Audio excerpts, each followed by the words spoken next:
अभी आपको बदलते मौसम के हवाले से अपडेट करें कि साहिवाल, रिनाला और पाकपतन समेत पंजाब के कई शहरों में बारिश है।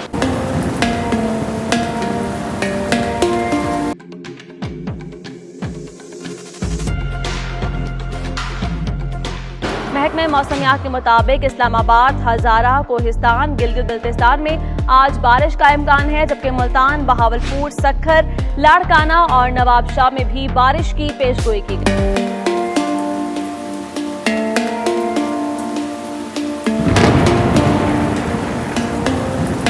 अभी आपको बदलते मौसम के हवाले से अपडेट करें कि साहिवाल, रिनाला और पाकपतन समेत पंजाब के कई शहरों में बारिश है।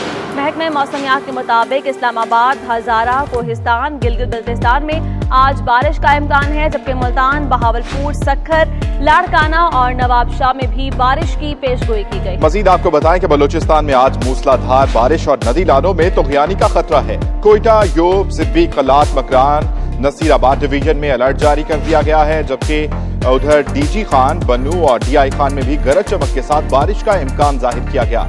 जबकि अगर बालाई इलाकों की बात की जाए तो बालाई इलाकों में बर्फबारी की पेशगोई की गई है।